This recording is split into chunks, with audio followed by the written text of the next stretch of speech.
ചരിത്രത്തിന്റെ താളുകളിൽ സ്വർണ്ണലിപികളാൽ എഴുതപ്പെട്ട രണ്ട് പേരുകൾ.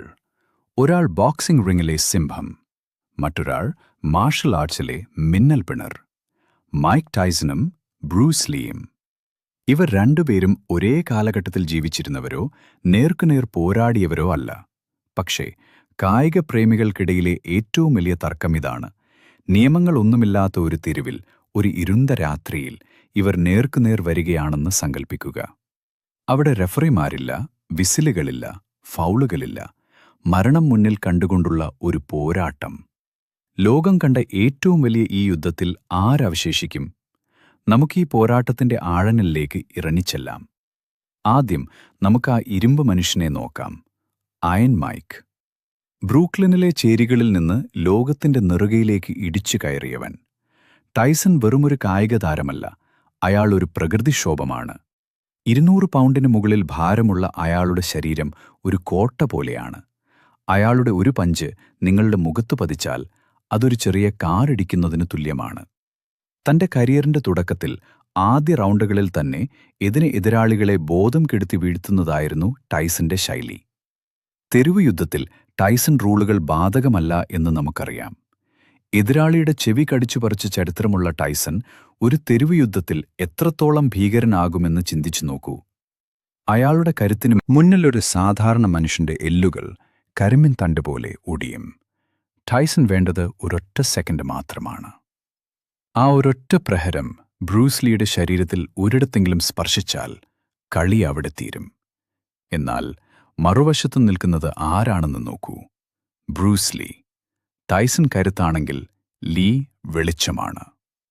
ബി വാട്ടർ മൈ ഫ്രണ്ട് എന്ന് ലോകത്തോട് വിളിച്ചു പറഞ്ഞ തത്വചിന്തകൻ. മിന്നൽ പിണർ പോലെ വന്നടിക്കുന്ന പ്രഹരങ്ങൾ. ടൈസന്റെ ഒരു പഞ്ച് വായുവിലെത്തുന്നതിന് മുൻപ് ലീയുടെ 5 പ്രഹരങ്ങൾ ടൈസന്റെ ശരീരത്തിൽ പതിച്ചിട്ടുണ്ടാകും. സ്ട്രീറ്റ് ഫൈറ്റിൽ ലീക്ക് കൈകൾ മാത്രമല്ല ആയുധം. മുട്ടുകൾ, കാലുകൾ, വിരലുകൾ, തല എല്ലാം മാരകമായ ആയുധങ്ങളാണ്.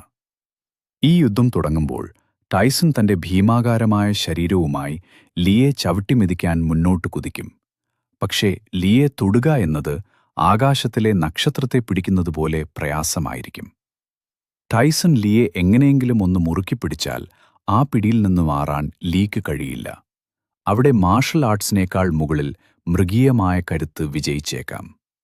എന്നാൽ ലീ തന്റെ വിരലുകൾ ടൈസന്റെ കണ്ണുകളിലേക്കോ തൊണ്ടയിലേക്കോ താഴ്ത്തിയാൽ ആ കരുത്തനും നിലം പൊത്തും.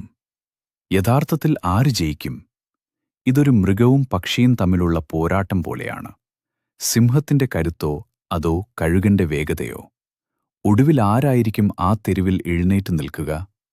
ടൈസന്റെ ഇടിമുഴക്കമോ അതോ ഇന്ന് മുറുക്കിപ്പിടിച്ചാൽ ആ പിടിയിൽ നിന്ന് രക്ഷപ്പെടുക അസാധ്യമാണ്.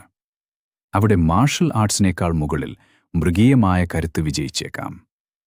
എന്നാൽ ബ്രൂസ് ലീ വെറുമൊരു പോരാളിയല്ല, അയാൾ ഒഴുകുന്ന വെള്ളമാണ്. ടൈസന്റെ കരുത്തിന് തൊടാൻ കഴിയാത്ത വേഗതയിൽ ലീ ആഞ്ഞടിക്കും. നിയമങ്ങളില്ലാത്ത തെരുവ് യുദ്ധമായതിനാൽ ലീയുടെ ലക്ഷ്യം ടൈസന്റെ കണ്ണുകളോ തൊണ്ടയോ ആയിരിക്കും. ടൈസന്റെ ഒരു മാരക പ്രഹരം ഏൽക്കുന്നതിനു മുൻപ് തന്നെ തന്റെ മിന്നൽ നീക്കങ്ങളിലൂടെ ടൈസനെ തളയ്ക്കാൻ ലീക്ക് കഴിഞ്ഞേക്കാം. അന്തിമവിധി ഇതാണ്. ബോക്സിംഗ് റിംഗിൽ ടൈസൺ ഒരു അജേയനായ സിംഹമാണ്.